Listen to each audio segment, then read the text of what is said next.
I thought your analysis of this book was spot on. You've called Harry despicable for trying to trash the royal family's reputation and dragging them below even what the Kardashians would get up to. So from an American perspective, do you think he has succeeded in damaging the monarchy, or is the biggest damage actually to the brand of himself and Meghan? Without question, to himself and Meghan. I think that Americans were split 50-50 maybe a couple of months ago when it came to Harry and Meghan. But the problem is that they can't close their mouths and they just keep talking, and it seems more and more petty. I mean, I was early on this. When Meghan and Harry were still in the royal family and living at Frogmore, I wrote an open statement on Twitter, which you can go back and look, that she was going to end up back in the United States and in Los Angeles because I just saw her coming. She's a D-list actress, and all she's ever wanted to do was be invited to A-list events. And she's been a social climber from the beginning. She married somebody the first time to socially climb. And for her, Harry was just an entry ticket into all of those circles. Unfortunately, she found someone. She's not very intelligent. She's not very talented. Nobody in America was watching Suits. She was an actress that was living in Canada. And fortunately for her, and credit to her, she found someone that is dumber than her. And that's the truth, is that Harry's just not a very smart person. And if there's one thing that this book definitely is not, it's a good advertisement for Eton, right? I mean, if I'm thinking about whether or not I want to send my son Eton, I'm telling you, I'm thinking now, did this guy graduate? He begins his book with a quote he says is from brainyquote.com. And then he says he found out that it was from William Faulkner and thought to himself, who the F is William Faulkner? He put this in his book. It instantly lets you know how non-academic he is. And so you feel bad for him only because I do believe that he is a victim of his own stupidity. And I mean that, and I'm saying heartfelt. Just so you know, that is the best case scenario, is that Harry is a victim of his own stupidity. And he's also tremendously privileged. And when I read this book, I just said the new title, it should either be Spite or Privileged. He actually believes that the things that he has lived through has rendered him a victim. He thinks he goes in this prologue, he starts talking about attending, I believe, Eton College. I think it was the prologue. And he sort of recounts this story about how William said to him that he didn't want to hang out with him at school at Eton. Has happened in every family in the entire world. Siblings don't want to hang out with each other in school. You're trying to distance yourself from your siblings so you can establish yourself as a person. It doesn't make Harry a special individual. It makes him regular. That he had the nerve to put into his book that while living in Balmoral Castle, an actual castle, he details it has 50 rooms. And his gripe is that he had to share a room with William and that he got the bad half of the room. In a castle with 50 rooms, is this supposed to be relatable? It's not very relatable. Every person under the sun, as a younger sibling, forget being the heir or the spare, understands that the older sibling is afforded certain privileges, like the bigger room. That happens in households all across the world. But Harry actually believes that this is some slight against his childhood. And then I just want to add here, going back to why I do believe that he is a victim of his own stupidity. He writes this one paragraph where he details how he's always been the spare, right? He's always been the spare, and that he was told explicitly, he uses the word explicitly, that he existed to perhaps provide a spare kidney or some spare bone marrow. Let me tell you, Dan, okay, I don't need fact checks. That just never happens. Nowhere in the history of the world did I ever turn over to a younger sibling and say, you exist for a spare kidney for some spare bone marrow. That's not even how it works in the medical field. Just because you're a sibling doesn't mean that you're necessarily a match. So it's so ridiculous. And to me, it ranks as a great trove of comedy. And I agree with all of that, right? But even a lack of intelligence, Candace, does not excuse the way that he has thrown his own flesh and blood under the bus to make millions and millions of dollars and seek a deranged sort of revenge because he's been manipulated by his wife. I mean, it's inexcusable the way that he talks about his father and his brother. And even, I couldn't believe this, he even slags off the late Queen and her late sister, Princess Margaret. It's almost like no one is safe from him. Actually, the ugliest part is that he included his niece, Charlotte, crying over a bridesmaid dress. It's so remarkably petty. And the idea that you would use a toddler for book fodder and clearly excerpted text messages. We don't really know what's happened. He's being very careful to say, I don't know what this part is. His memory gets very foggy when we have the potential to receive some clarity about who his wife is, who's quite, I think she is actually quite rude. She was quite rude to Kate. Memory gets foggy when it's convenient. Then he has sharp and crystal clear memory whenever he wants to basically sell to us that he and his wife are victims. But you are correct, and I will say this. Americans have a very big appetite for drama. That's why they moved to LA. It was always her plan to get back into LA. It's why she called Tyler Perry a perfect stranger and boo-hooed on the phone and called and told him everything, even though she had never spoken to him prior, because she wanted to get back into LA, and Tyler Perry is a billionaire. It's very easy to understand Meghan and what her desires are.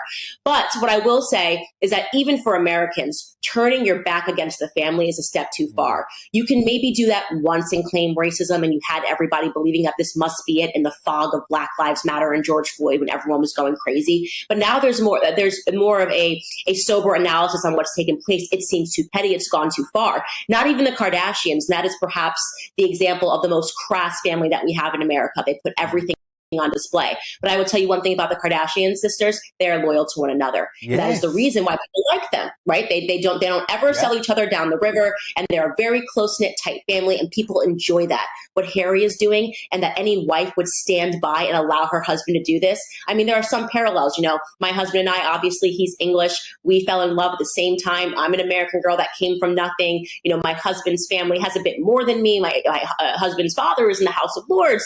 And it was, to understand the English culture, how do we end up on opposite sides of it? Why do I not think the UK is a racist country? Why do I think that the royal family is this wonderful traditional thing that's existed for a long time that has united the UK? And nobody even knew that Meghan Markle was Black until she wanted to tell us this. She never said she was Black throughout her entire career, never spoke about her Blackness. But when she needed an excuse to get out of being a bad person, she used it because the moment was right, as I said, during all the Black Lives Matter protests. In the same way, and this is a bad thing to say, Harry has used Princess Diana as an excuse and as a shield, and something that is obviously very sad and a tragedy for any child to experience. He is now using it to say, well, you can't critique me because I am Princess Diana's son and I suffered this tragedy. Well, guess what? So did William. So did Prince William. And what you are doing to him, what you have done to his daughter, what you did to Charlotte, your niece, I mean, how dare you? Honestly, how could you ever do that to a little girl, to put that into a book, something so personal and perfectly normal, and to do that to his wife, Catherine? I mean, what has Princess Catherine ever done to Harry but love him? He should be ashamed of himself. Yeah, I suspect he is, because you can lie to the entire world. When you have quiet moments, you cannot lie to yourself. Yeah, and indeed, and in the book, he even describes Kate as the sister he never had. Well, funny way to treat your sister. You mentioned Meghan's, shall we say, changing views on race. You have actually said in all of Spare and all of the characters spoken about in Spare, the people spoken about in Spare, you believe Meghan Markle is the most racist person in the book. What do you mean by that? What I mean by that is that if you go back and you look throughout Meghan Markle's entire career, she never wanted people to know that she was Black. She never wore that on her sleeve. She never spoke about her Blackness. If we had looked at her, I maybe would have assumed that she was Hispanic. No one would have ever guessed that she was Black. It was never relevant to where she wanted to be in her career. And the first time that you find that Meghan mentions her Blackness is when she wants to get out of the royal family. Even at the wedding, the only Black people she had were billionaires that she wanted to be on their shows. She had Oprah and she had Gayle King and she had her mother, who is partially Black. But Meghan Markle didn't have any of her Black family members at her wedding. This is a woman that was escaping her Blackness throughout her entire life until she realized that it could be used to her advantage. And I find that to be despicably racist. When you say the only value that being Black has to me is when I can use it to get ahead and to climb the social ladder. And that's when I'm going to mention it, and I'm going to use it as a shield so you can't say anything because I'm Black, and how dare you speak about a Black person in a negative way, because she realizes that I don't have to face any critiques. I'll just call it racism, and then everyone will have to excuse my behavior. I find that to be despicable. It's a very bad view of Black Americans to have, and I want to be clear that it's not the way that most of us think. And so I'm so disgusted. Now she's done a 23andMe because she wants to know what percentage of Nigerian she is. She suddenly became interested in knowing what percentage of Nigerian she was at the ripe age of 41 years old. I mean, do me a favor, spare me, Harry, spare me. What's interesting, though, reading the book, you can just tell how manipulated and sucked in he is by his wife. I mean, Candace, he still believes that Meghan had no idea who he was. He says multiple times in the book, She's never Googled me. She's never Googled my family. She has him wrapped around her little finger. And that's not to say that Harry shouldn't take the blame. I've always said right from the start, I think they are both to blame for their actions. But he is manipulated by her, is he not? Absolutely. And what's so funny about that is Meghan is a trained actress. What she does is that she studies people. She's not a good actress, but she is a trained one, right? She's been doing it her entire life. And there is no doubt that she studied Princess Diana. She studied her mannerisms towards Harry when he was a boy and the way that she grabs her face. And this is the psychopathic elements of what she does, putting a pregnancy text next to Princess Diana's hair, saying that she put her hands on the grave to have a conversation with her, bursting into tears. Oh. And she has convinced, there's a thing called in psychology called the Freudian transfer. She has convinced Harry that she is Princess Diana, except this time he has an opportunity to save her. That is the truth. And it's worked, right? So she's done this convincing performance for Harry. I don't know how I ended here. I just love you. And I'm just like your mom. And the one chance that you had to save your mom again, when he recounts that tale and the things that she said, she threatened homicide on her unborn child and suicide on herself. And then she convinced Harry that it was his idea to leave the UK. No, of course, if you threatened to commit suicide and homicide against my child, you basically said to Harry, you need to do something radical or I'm going to take my life. And that something radical was to leave the UK and to leave the royal family. And yet he believes that this was his own idea and not that these ideas were manipulated and planted into his head by Meghan. As I said, he just isn't very bright. He actually believes everything that she says to him. And unfortunately, I don't see how he can get out of it because he's got no one around him. It's a perfect example when you learn about abusive relationships, isolating someone entirely from their friends and their family, making them believe that their friends and their family are the enemies. I mean, these are classic signs of an abusive relationship. She has accomplished all of them, getting him to speak loudly, speak out against his family. I mean, what late stage of victimhood is he in right now? So he is. I'm angry at Harry for what he's done to his family. There is a part of me that does see him as a true victim in a very dangerous relationship. Speaking of martyrs and people who have been really unfairly put upon, let me ask you about Meghan Markle. One of the great martyrs of our time. Poor thing. Her castle was so small. She is apparently getting back into the podcast lane thanks to this far left pro-women Lemonada company. Richard Eden over in the Daily Mail, your old hot, has a piece today saying they're struggling to get this thing out of the starting blocks. No podcasts are even expected anytime this year and not until 2025. And the podcast, by the way, is going to celebrate the joys of cooking, or at least something she's doing. Her Netflix show, I guess, is going to celebrate the joys of cooking, gardening, entertaining, and friendship, Piers. She's going to be teaching us how to be a good friend. I can't wait to find out from Meghan Markle what that's like. Well, as one of the many friends that she cut off spectacularly the moment she got a bit of royal action, along with her entire family, of course, on both sides, apart from her mother. I don't think Meghan Markle's in any position to be lecturing anybody about friendship. I mean, it always made me laugh that the Archewell website, their charitable foundation, says it's dedicated to compassion. I mean, it's hard to imagine two people who've been less compassionate in the last few years to the ones around their loved ones than these two, right? This is two people who trashed all their family, you know, whether it was her father or whether it was Harry's entire family at a time when Prince Philip and the Queen were both dying. There they were on national television, from Oprah Winfrey to Netflix to whatever, you know, as the Spotify guy put it, whatever grift they could get paid for, up they were trashing their families. So the idea now that they're reduced, or that certainly Meghan Markle is now reduced from somebody who, you know, remember Meghan, she had a fairy tale royal wedding that was seen around the world. You know, the carriages drawn down to Windsor Castle and so on. It was an amazing event.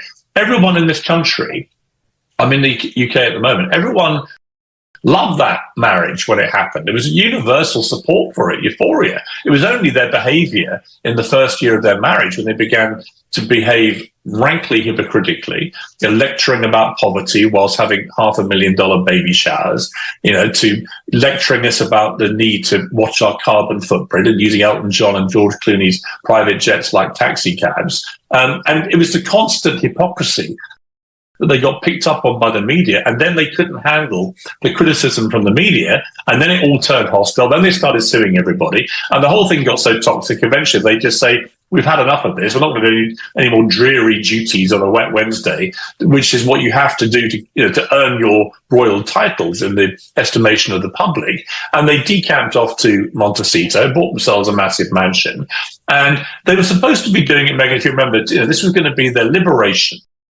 their freedom, and it was supposed to make them happy. I've never seen two more miserable people who never stop whining and suing absolutely everybody in the pretense that this is because they found their liberation and freedom. If you're so damn happy and free and liberated, well, shut up, stop whining and complaining about everything. But they're obviously not happy. And it's obviously been diminishing returns, where when you trash your family again and again and again, eventually there's not much left to say. And people don't really want to hear it. It's like the Spotify guy said, they're just a pair of grifters who just want to trash their family for loads of money and not put a shift in to do proper work. You and I know how hard it is to do this kind of thing properly. It's a lot of work with a dedicated team, and you put the hours in, and you've got to be creative and high energy and really put graft in. These two wanted to do massive deals with companies and then not do any work. Nobody wants to see her next podcast. Nobody listened to the first one. And that's for this thing she's now doing with the ridiculously long name that no one can remember, where she's going to try and be the American, whatever. I have to write it down. American Riviera Orchard, see footnote 47 for the remainder of the name.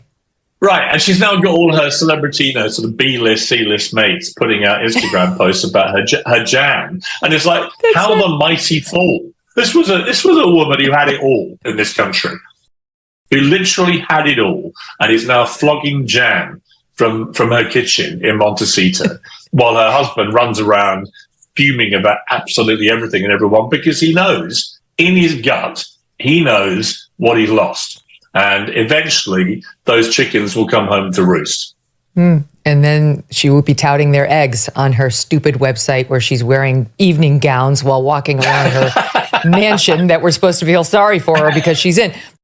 I love it. But on the grifter subject, one of the funniest things that was Bill Simmons, who said that at Spotify, I've never seen such a pair of grifters. They wouldn't do any work. She got paid all this money. She barely did anything. Him too. Yeah. And now she signs this pod deal with this Lemonada. We're not getting a podcast for years. And then she decides to sign this deal with Netflix. She's done nothing other than now this show she's going to do on cooking and friendship. Finally, okay, we'll believe it when we see it. And then finally, she's got her little Riviera thing going, where so far we've had one jar of strawberry jam. She's so lazy. The whole thing. It's sort of lazy and a bit pathetic. This is somebody who demands that we use the title Duchess of Sussex. I come from Sussex, which is a county in the south of England. I've spent more time in Sussex in the last month than Meghan Markle has spent in her entire life. She has She's your ruler, Piers. I didn't know that. She's your... She ain't my ruler, Meghan Kelly. She is somebody who, listen, as I've said to you, I think many times before, if they actually want to do this kind of thing and trade themselves around as sort of, celebrities and do that sort of circus, then they can do it. But they can't do it with the royal titles. They shouldn't be using the royal titles of Duke and Duchess of Sussex, bestowed on them by the monarchy, an institution they constantly complain about and trash whenever they get the chance. Fine, if you want to go off and be celebrities in California, do it. But don't trade on the titles. Every time I see her demanding to be called Duchess of Sussex, I laugh. Nobody in Britain calls her that. Meghan Markle. She got lucky, met her prince, dragged him out of the bosom of his family, dragged him away from the monarchy, which bestowed those titles on them, and has now ruthlessly, with him, exploited those titles for massive personal gain. And I think it's disgusting and hypocritical. They shouldn't be allowed to do it. I hope that King Charles, who obviously is massively distracted by his illness, but I hope that King Charles at some stage just has that conversation and says, you can't keep the titles, I'm sorry, but you can't keep demeaning the status of being a member of the royal family and attacking the family and the monarchy and retain your titles. You can just be Harry and Meghan. And see how you get on, by the way, when you're no longer royals. Because the answer is not very far. That's right. Who wants your jam then? Did you know Fast Growing Trees is the biggest online nursery in the US with more than 10,000 different kinds of plants and over 2 million happy customers? Well, now you can grow lemon, avocado, olive, or fig trees. They have houseplants too. Fast Growing Trees makes it easy to order online and ship directly to your door in 1 to 2 days. You can even speak to their specialists for a free consultation. You can find the perfect fit for your specific climate, location, and needs. Whether you're looking to add some privacy, shade, or natural beauty to your yard, Fast Growing Trees is ready to help you make the right selection from their nursery. Right now, they have some of the best deals online, like up to half off on select plants and more. Viewers get an additional 15% off when using the code Meghan at checkout. That's an additional 15% off at fastgrowingtrees.com. Use the code MEGYN at checkout. Go to fastgrowingtrees.com, code Meghan. This offer won't last forever. Tell them I sent.